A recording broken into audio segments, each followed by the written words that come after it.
Welcome to Moving Day at the United States Disc Golf Championship. You found SpinTV's lead card coverage. I'm Jamie Thomas, and Ken Climo, the champ, will be joining me in just a moment. But first, this course, Winthrop Gold, has provided infamous challenges and legendary moments throughout its tenure. Let our Heritage Series set the stage. The crucible of the Carolinas, where champions are forged. Since 1999, the Winthrop Gold Course has issued a proclamation to the best in the world to earn their share of history. Leaving no option off the table, Harold Duvall and Dave Dunapace sought to create a permanent home for the championship-worthy stage. One that would entice the most talented disc golfers around to accept an invitation for frustration. As the skills have evolved, so have the obstacles and design challenges. No hole is too sentimental, and no design element is above scrutiny, making change the only constant at USDGC. As time has passed, contemporaries of Winthrop Gold have sprouted up around the world, and new generations have heard the call to both build the course and to conquer it.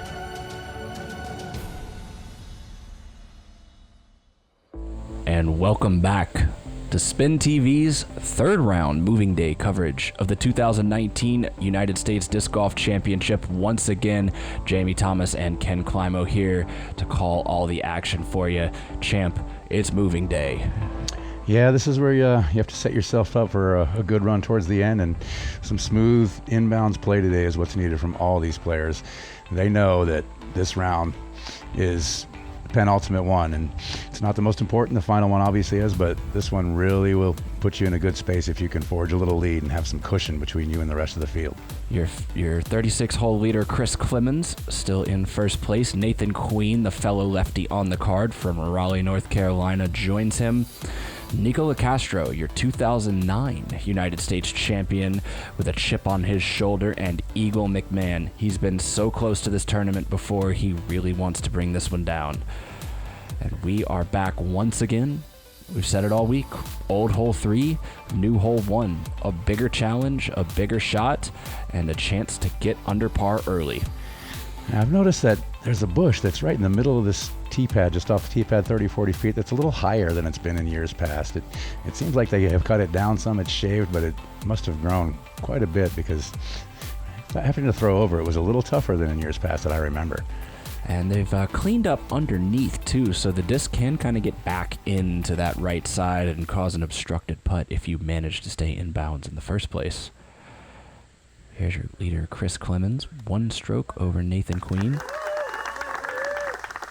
He's been playing so smooth this week.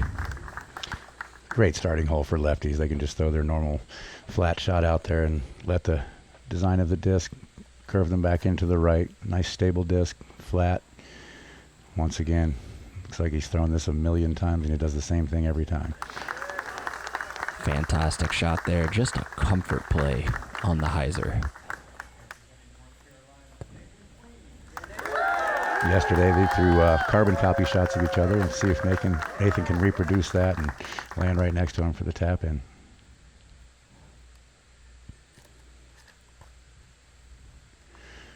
A little lower than yesterday's, but it still has good speed coming in and checks off a little to the right. There's a little OB over there, and that got kind of close. But he has got the crowd behind him today. You can hear it early. And how about Nico Locastro here? Known for throwing overstable plastic. Really likes the reliability of the fade that it brings. And he's going to use it here on the forehand. It'd be neat to see Nico get it on the 10th year anniversary of his first one. And he's definitely in a good position starting the round here. And he has got it inside the circle there. Good start for Locastro. Didn't quite get the skip I think he was looking for there, and checked up a little short. But all in all, success. Eagle McMahon, last to tee right here, 3 strokes back at the lead. All 4 players choosing to use that outside line with the counterclockwise skipping back towards the basket, and that's a thing of beauty, right under the hole, 10 feet away. The control on the forehand is pretty excellent by Both Locastro and McMahon here. Here's Nathan, making sure he's got the ability to concentrate. Concentrate he does. It's a great start. It's really good for your psyche when you hit a long putt on the first hole. And then Nico inside the circle. That was a bit strange for Nico. He usually has a very crisp, non-wobbling putt, and that was wobbling. It looked like it stuck to his hand a little bit. He has been battling to get back into the spotlight there as we see Eagle grab his birdie, and Chris Clemons will also do the same, kind of leaving the former U.S. champ on the outside looking in. Obviously plenty of golf left to play. See what he can do on the par 4 hole number 2 right after this. The partnership between the United States Disc Golf Championship and Edge Disc Golf has allowed us to introduce disc golf to more than 6,000 students in its history. Edge reached a milestone this year by providing over 100,000 discs to PE programs. So last year's hole 4 is now hole 2 on the Gold Course. Players will have the opportunity to swing wide conservatively or attack up the middle to bite off as much as they can chew. The second shot is all about how do you access the Leland Cypress green. It's one of the most beautiful greens in disc golf, but also one of the most intimidating. It's great early on an open course to get a wooded hole and to give the players the chance to throw amongst the trees. This is a tough 4, although a short 4. He's right with that assessment. This hole is plays very tough for its actual distance.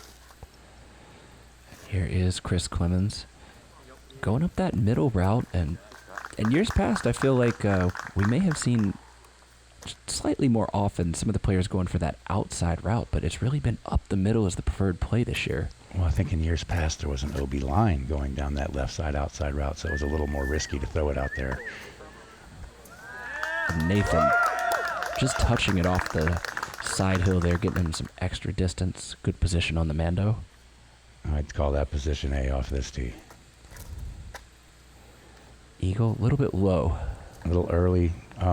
Checks off a branch, and that's going to leave him a bad angle to the Mando. It's almost impossible to get up and down from over there. Not the greatest release there. And how about Nico? Again with the overstable plastic, cutting back out to the left, a little bit out into the field, but I think he's got the right distance on that shot where he's going to have the opening. And here he's going to go to the forehand. He's got that one tree that's on this side of the hill that's kind of blocking him. He's going to have to do another overstable little skip shot here. Makes it work. Into the mouth. It's a trickle. Oh, and it rolls towards the pin. Now that's a friendly little happening right there. Love to see when that happens. Great roll. Great knowledge of that green. A little stymied, but still enough room to work. Clemons looking for some action here off the flare, and he doesn't get it. I think that little bit of a stymie tree made it to where he couldn't quite throw the sharp angle he needed to there. And Eagle McMahon, we saw the fellow Crush Boy Simon Lizotte in kind of similar position yesterday. And that's, like I said, that's about all you can do from there is put yourself in position to now get it up and down from there.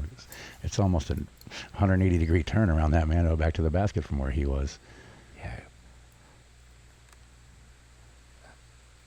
Smart play there. Not trying to bite too much off. Still a little work to do on the putt, but, take the par. Yeah, he did the right play there. Just lay it up, walk out with your par. What a great position to be in. He can throw it a little higher than you normally would, a little more angle, and gets the result. Skips in there and stops quickly. Yeah, Nathan looking solid through nearly 2 holes so far. Dangerous putt to run here, so he wisely plays a little half go for it, half layup shot. If it goes in, great. If not, take the tap in. Good connection there from McMahon. He's going to keep it at par, not lose any strokes. Nico, the fortunate roll. Easy tap in. That'll move him to 1 more under par. Yeah, making sure he's not going to be left out of that birdie party 2 holes in a row. And while McMahon obviously doesn't lose a stroke to the course, going to lose a stroke to the rest of his card mates there, except for Chris Clemons, of course. And here's hole 3. We've seen some crazy action happening on this hole so far this tournament. Again, we're on the golf course after so many years, the old warm-up spot, and we appreciate Winthrop Golf Course accommodating this brand new course design. It's great to see the merge of the two sports. This double mando being the ultimate goal, the field goal down at the end of the track, and again playing to this B pin. Slide across that green, it's in bounds. It is. I think this is the easier of the 2 pins to get the 3 on for most players in the field. You don't have to do the sharp cut back around the double mando and back down by there's a hazard bunker down there, which also makes the right pin play much tougher. This pin is a little more open, accessible, easy to run at. Nathan got a little flip up and ride out of that hyzer in the middle of the field. See a lot of people opting for the rollers here. Nico, this must be another overstable disc here. Look how long it took that to flip up. And that's kind of the ideal play here, is get it to go forward as far as you can before it flips over. That'll leave you in a good spot. If you flip a little early on this hole with the roller, you're going to be down on the right with no angle. Chris Clemons using the left hand to his advantage here again. Keeping it out well left, getting that late turn to the right, which sets you up for a much better, easier throw through the mando if you choose to take that on, which is still going to be a choice from out at that section. And here's Eagle, one of the longest roller throwers in the world. And proving it once again as this thing is just taking off. Doesn't look like it wants to turn to the right at all. It's just going straight, keeps going straight, and finishing straight. I think you watched Simon's shot yesterday and said, what if I just go a little further than he did? Now, and it finds the only bit of shrubbery in the whole area, 675 feet away. The most frustrating thing on an open course, find the one tree. Oh, and that's a little wide. Was that a layup or was that a go for it? Okay, I'm pretty sure that was a layup if he's still green there. He has laid up in the previous 2 rounds as well. Did a better job before. This guy did not lay up yesterday, and he certainly isn't today. Definitely no layup there. That's even better than yesterday's shot. Just off the back of the ball golf green, which is going to leave him a little uphiller there.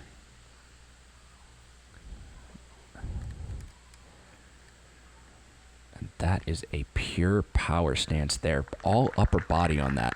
Oh, he had to work just to lay that up. Wow, that's a tricky angle. Nico looking for the field goal. Oh. And if he missed the mandatory, it's almost better because you get to move forward and have a run at the basket if you'd like, rather than having to still negotiate the mando. Yeah, kind of like Chris Clemons has to do right here. There's a little bit of a downhill slope. You really can't tell on camera. It's got a couple of levels before it drops down to the ball golf green here, and the roller is tough through there because there's so many angle changes. Here's Eagle pitching through the mando here. Once again, just going to look for par. Play patient as Clemons once again leaving that upshot short. Nico says, I'm not going to fool with that. I'm just going to place it under the pin and take my medicine. Not happy about it. Yeah, when he goes quickly, he's not running it. Chris, after the tricked up roller that came up a little short. And that's not great. He's going to bogey this hole at best at this point. Here's Nathan, big putt. Running it down. Just followed it in there. Walked it home like he knew what he was doing. 3 down through 3 all of a sudden. He had a quick handshake with the chains on that time. That's the kind of start you're looking for out here.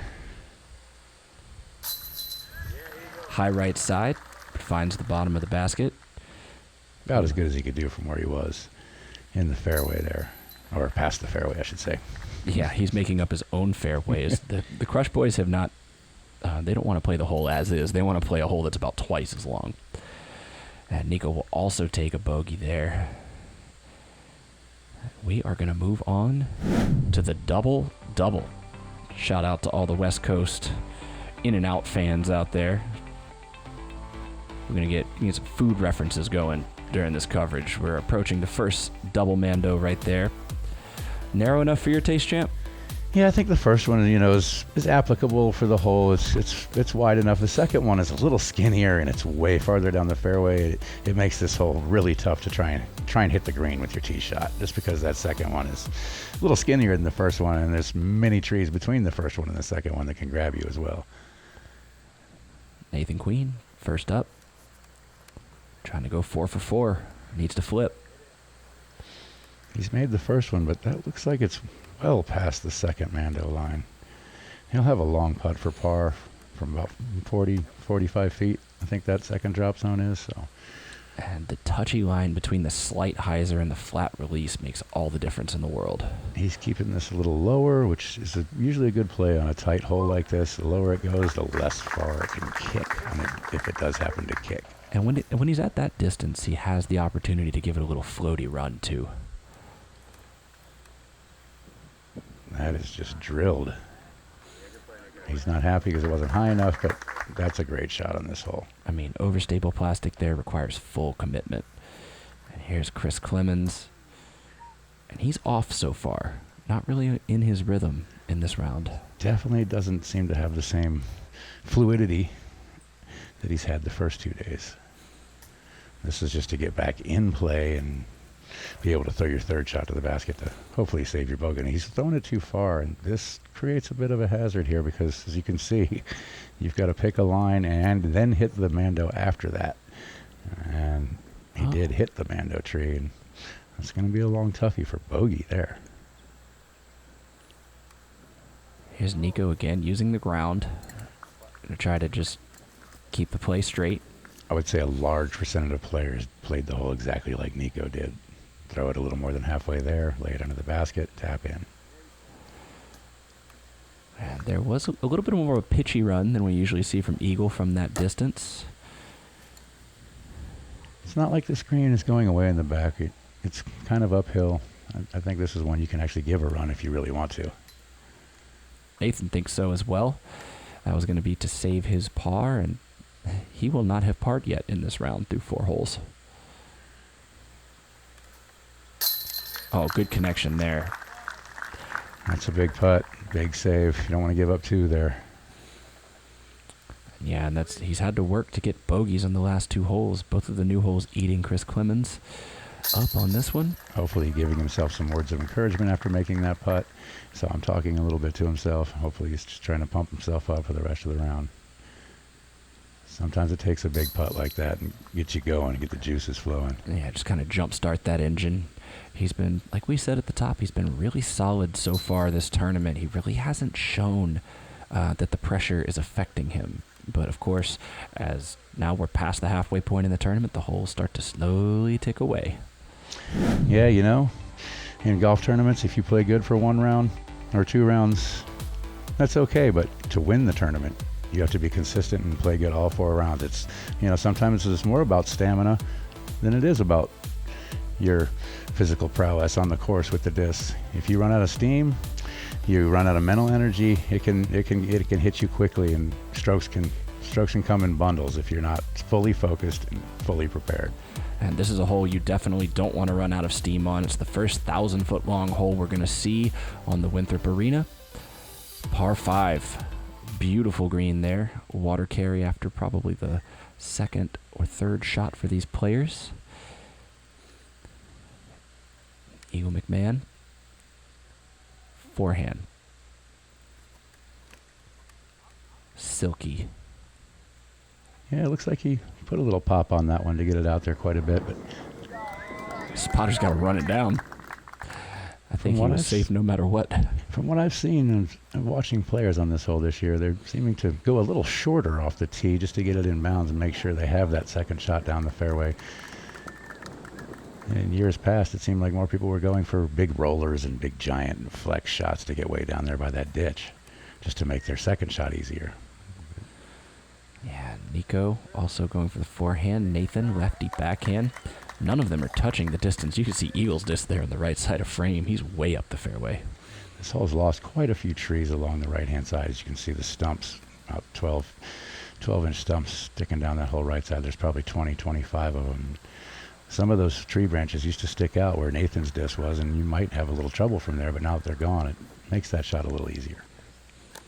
A little bit easier, but no less intimidating at the same time. Here's Nico, back-to-back forehands. I feel like he's always had the forehand, but he definitely uses it more now. Yeah, I think disc golf is changing a little bit where you need to have both spins to play a lot of these courses out there, and the way they trick up the OBs on a lot of them, you definitely need to be able to skip the disc both ways. And here's the lefty, Nathan Queen. Good center cut spot there. Back-to-back lefty shots.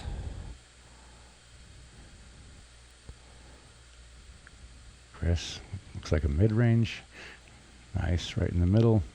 And what you'd expect out of a lefty backhand thrower there. Don't go for too much, just put it where you need to put it. Once again, all the players not even going to really test the water too much. Just going to keep it on that left to right. That's ideal. The closer you end up on to the water here on your second shot, the easier your next shot is, the shorter your next shot is. So take a little bit of a risk to get a shorter next shot. And the more you play away from the water, then you've got a longer next shot, which can prove to be difficult from way back there. Yeah, this shot evidenced right here. Oh, that never looked like it was good out of his hand. It was low, a little slow. Yeah, this hole presents quite a bit of problems when throwing from a long ways back like that. So playing the right side of the basket is key to just making sure you're safe. He will move up to the water's edge, which gives him this spike shot over the trees like we saw Drew Gibson yesterday. And he's going to get the mark there, but he barely got that one. Still out of bounds. Clemons. This looks like a safe line to me. I did check up a little short, but he was definitely playing to the right. You don't want anything to do with that left corner of the peninsula there. Any disc that lands over there definitely wasn't intended to be. Nathan Queen, we saw him attack this left corner yesterday. This one also looks like it's going to cross the basket. Over top of the basket and checks up nicely. Should be able to make good work of that one. Very nice. He's still not looking to par yet. Looks like a man on a mission here at the beginning of the round. Eagle. Forehand. Why not? Give it another forehand. A little on the safe side, but still inside the circle, so. The basket isn't close enough to the water to worry about the water on your putt, so it's not a bad play to just throw it out right to the right of this basket. You give it a good run, just to stop if you miss. And he knew the number right. He knew it correctly on that putt. And Nico, the double bogey save. That's clutch. With a big putt, yeah. He knows he made a couple mistakes there. Nathan, if there's been one Achilles heel for Nathan Queen, it's been the putting green. And it's not like they're bad. They're just barely low, dead center. I mean, nice height correction there. Chris Clemons, good putt, starting to wake up a little bit. Nathan, little self-deprivation there. Let's see what the designers had in mind for the beach. So hole 6 is the beach hole. Players off the tee will need to throw something straight, or we've cut out a little sliver on the left, hopefully to encourage a big hyzer over the water. This hole is essentially here as a break after a long par 5, but just because it's a break to slow down the pace doesn't mean it's an easy hole. Players will need to take a breath and throw a great shot to get their birdie.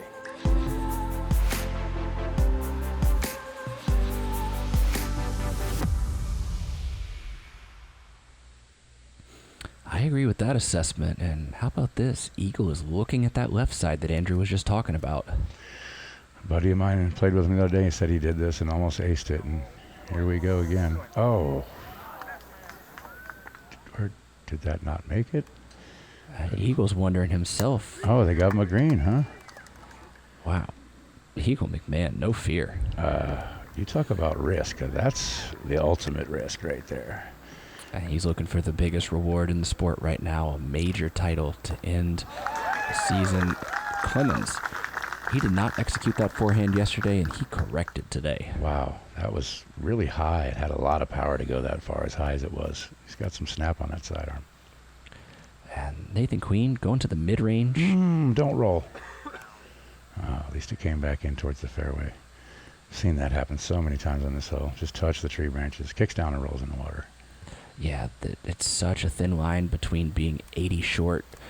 Oh, he is just grip locked that thing. And it finds its way into the OB area. Drop zone putt for him for a 3. That was an impressive amount of distance along the ground, just kind of dragging its tail. He almost wishes he would have thrown it worse, so it would have been a little lower and dug some grass before it got to the OB. Yeah, get the accidental cut roll there. Oh, Nathan. And he waited on that one. He was agonizing over the hyzer line on the outside or the inside, and the inside line bit him. it did the only thing you can't do there is to throw it low. Nico Locastro keeping it high into the chains. Another saving putt. 2 holes in a row from outside the circle.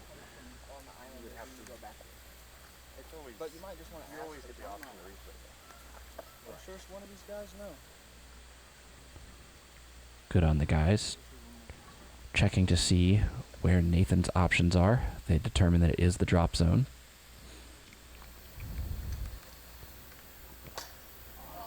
Like you said, not off by much. Yeah, every time it's dead center. Here's where Eagle ended. Got it. No problem. Wow, look at the water carry that whole way on the right side of that frame there. What a manly play that was out over the water. I mean, you've got to really trust what you're doing to throw that shot. Chris Clemons, beautifully technically complex forehand. Fortunate double there for Nathan Queen. That is not the way you want to move on moving day. Yeah, this hole should be a, par birdie. If you happen to throw something like Nico did, you have to make a putt for your par. And if you miss it, you make bogey. But that's about all. You should have a 2 or 3 or 4 on that hole. Double bogey is giving strokes away to lots of players. He'll have revenge in mind tomorrow as our players approach hole 7, the triple Mando. In the gate, below the crossbar. Eagle, sidearm again. Seems to be a crowd favorite on the playability of this hole, is just to throw something hyzering with the sidearm through the wickets, so then you can have a putt from the front side of the green, not trying to go long. And then there's the other school of thought where you just put it on a frozen rope and throw it right at the basket and hope your aim is true. Gosh, I remember Nate Doss doing that shot so well for so many years, just that dead line straight at it. And Clemons getting a little bit lucky here. He's caught the outside of the bamboo, which is going to keep him throwing his second shot from behind the wall. And Nico, again, flex line. That's his favorite. This is comfort pick.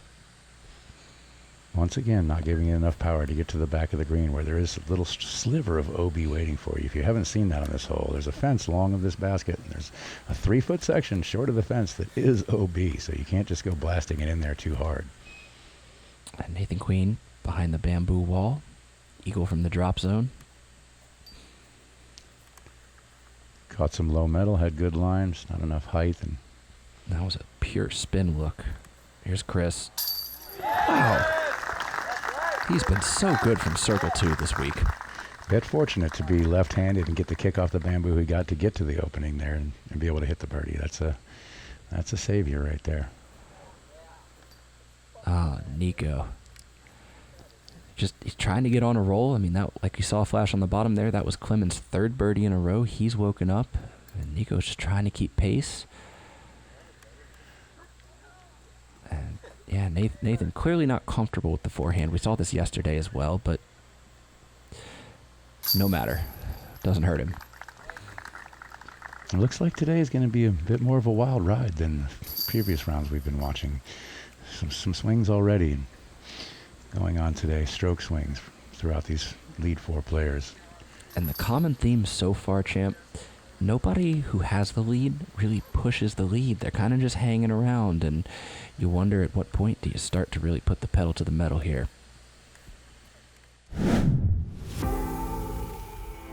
So hole 8 is kind of the beginning of the end of the easy holes out at Winthrop. You enter the woods before attacking holes 9 through 18, which all have a little more bite than the first 7. Players need to throw a great shot off the tee to throw a second great shot that is a tighter tunnel shot.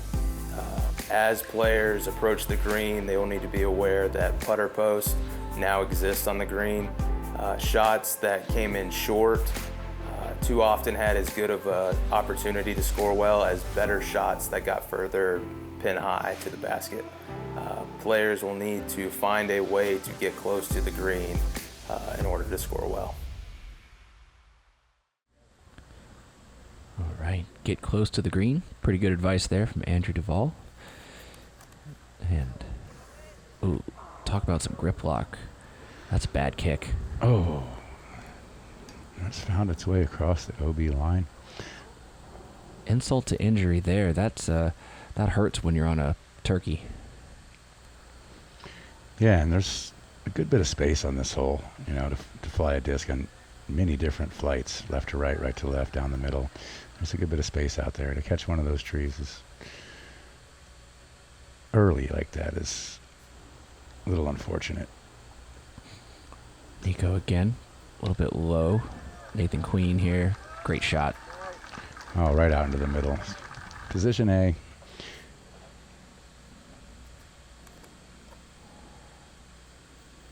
Looks like he's following Nathan right out that same line, chopping up a little short. Oh, don't. Oh, a little short, you say? Huh? Disc as well. Now it's heading. Okay, it's going to curl up. And a little agonizing little 5 seconds right there. Yeah, just to get your heart rate going. As you can see, there's a string line over there where his disc kicked into, and he's got to make that mandatory, and it kicks off the wall and does get around the mandatory.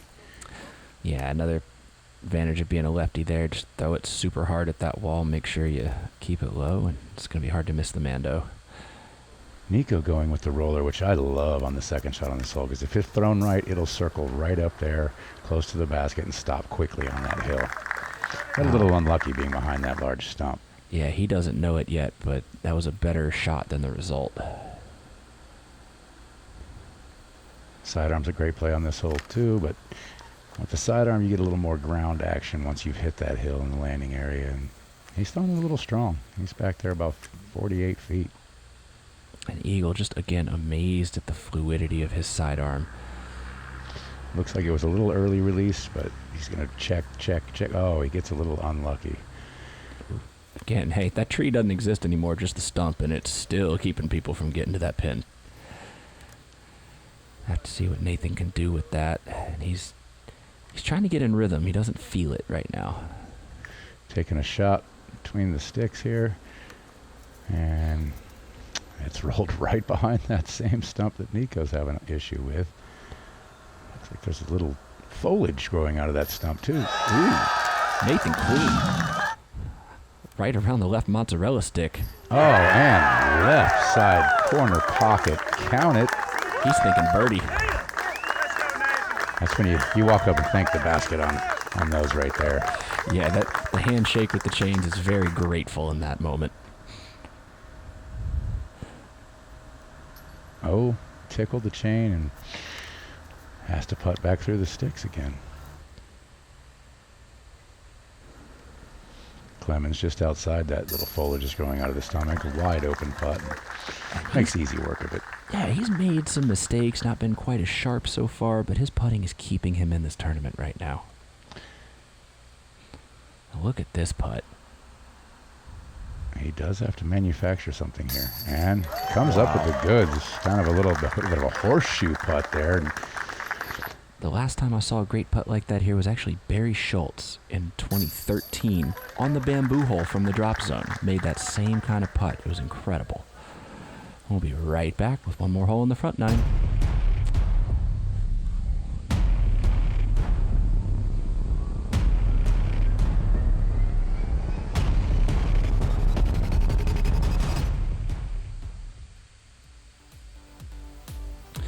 And hole 9, last par 4, last on the front 9 that is, last hole on the front 9 generally. Again, we've talked about it all week, the big change to this hole Not only is the basket no longer elevated and kind of alongside the road there, but it's around the corner of this baseball stadium, and you're going to play to some islands. If you notice the little deck sticking out off the stone house over there, that's a little area the VIP members can come and watch the golf from an elevated view and have some food and some drinks and cool off a little bit. It's a really nice spot. So if you ever want to get a VIP membership, you'll be able to enjoy that while you come out here. It's a lot of fun. They have the live stream playing. They have catered food from a chef. It's a wonderful experience. Some beer on tap if you're into that kind of thing. Oh man, we're in the wrong line of work. We need to be over there spectating. And Nico again flex on the forehand, really nicely done. And that's well past that drop zone, which means he's going to have a shorter approach there. Little tick off the branch, another tick off another leaf, and didn't seem to hurt him at all. Those leaves must not have been made of iron. Yeah, he's nice and cottony right there. He snapped that one super hard, confident after that putt. But I thought that was Eagle yelling at someone else somewhere. Someone else squawked in the middle of Eagle's shot, and he kept his concentration. We just put it right in the middle of the skinniest area of the kidney bean. And Clemons, fourth to tee. Pressure's on. All three other players hit that. So he's got to follow suit and get up in there with them. Pressing the right side a little bit, but looks like it's got enough. They may have to reshape these beans because they have not been challenging the lead card on our coverage so far this week. It's 4 really good tee shots here. More important shot, I think, is this approach to the basket, because this is where you have to keep throwing from the drop zone if you don't make it in. Ooh. And when you have a stroke and distance mistake, it adds up quick. Again, you can see the players using that left to right Get away shot. from just misses the boulder there. And that is a downhill beyond that basket, and the OB line is fairly close. It's a tough place to end up past the basket and safe on this hole. Clemons, he might be challenging that boulder too. Just to the inside. Nico was just to the outside and comes up a hair short because the perfect line. That's where they put the boulder. Yeah, same mistake as yesterday, and he's going to once again have to earn it with the putt. An Eagle, short shot for him. That just looked like he was playing catch with his buddy. He just stepped up, threw it forward, no problem. When you're out there that far off the tee on that hole, it makes it a little easier. Not high enough. Was bemoaning it right out of his hand. Yeah, he knew as soon as he let that go. Here's Nathan. Ooh. I wasn't supposed to miss it left. A little miff. He was a little surprised it didn't come back on him. A couple hands in the air. Nico making good. And Nico and Nathan's putting styles are pretty similar, just opposite-handed there. You watch that pitch style with the nose down. Good comebacker. Eagle making it look easy. Yeah, that's just confidence builder. Well played, 2 shots and a tap in. And all of a sudden, we're 9 holes closer to deciding it, and it's still a really close match. Again, 9 more holes in this moving day round. We hope you'll join us for the back 9. We'll be back momentarily. You're listening to Jamie and the Champ on SpinTV.